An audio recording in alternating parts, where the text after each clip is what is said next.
Hello, welcome back to another Sunday School Bible class. Today's lesson is entitled Rebellion and Punishment.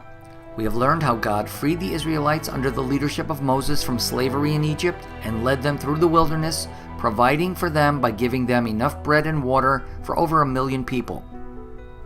We had seen how God had shown His great power to them at Mount Sinai and given them a large number of laws, both civil laws dealing with justice to keep them safe in the community, and religious laws to teach them how to approach God through a priesthood and tabernacle. In today's lesson, we're going to see how some of the unbelieving Israelites pushed God too far and were finally punished for their rebellious ways. While the Israelites were still in the wilderness on their way to the land of Canaan, God told Moses to send 12 men to search the promised land to see what the land was like. When the 12 men went to spy out the land of Canaan, they saw that it had farms which grew lots of food, lots of grass for the cattle and sheep, plenty of wells of water, and nice houses. It was a beautiful land, just as God had said. However, there were cities in the land of Canaan that were surrounded by big, high walls, and the Canaanites who lived there were very evil and much bigger than the Israelites. They were wicked people who had been doing terrible things and behaving badly for hundreds of years, and because they failed to repent of their wickedness, God was about to destroy them and give their land to the Israelites. God is the only one who has the authority to decide when people should be punished. God was going to use the Israelites to destroy the Canaanites in battle because He wanted the Israelites to see what God does to people who behave badly and do not repent. God warned the Israelites not to marry or make friends with these people or become like these people, because if they did, they would suffer the same type of punishment years later. When the 12 men went back to the camp of Israel with some of the fruit from the land, they reported that the land was good, but that the people who lived there were giants compared to the Israelites.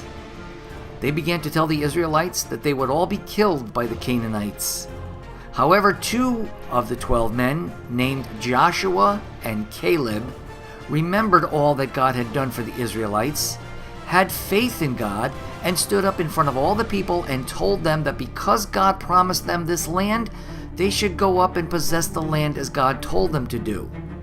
All the rest of the people still had no faith after all God did for them, and accused Moses of trying to get them and their children killed. God became extremely angry at this point and wanted to kill them all because they tested Him 10 times and still did not believe Him.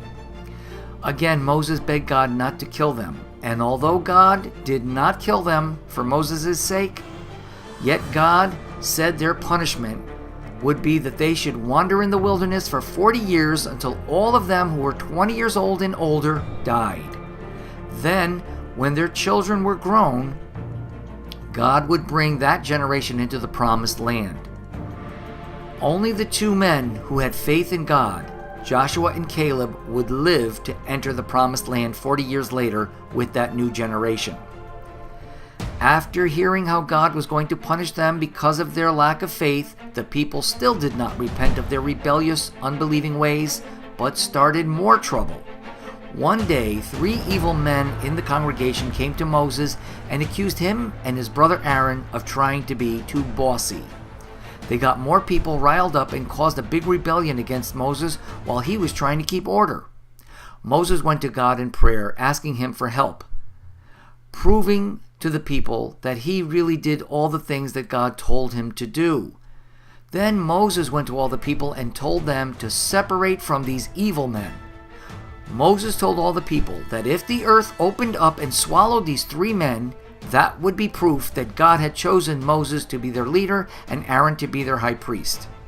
As soon as Moses finished saying this, the earth actually opened up, and the 3 evil men and anyone who did not separate or move away from them fell into the earth and were swallowed up. The other rebellious followers died as the fire of God burned them. Sometime after this, God led them to a place that had no water, and again they complained to Moses, and when Moses prayed to God, God told them to speak to the rock. God promised water would come out of the rock.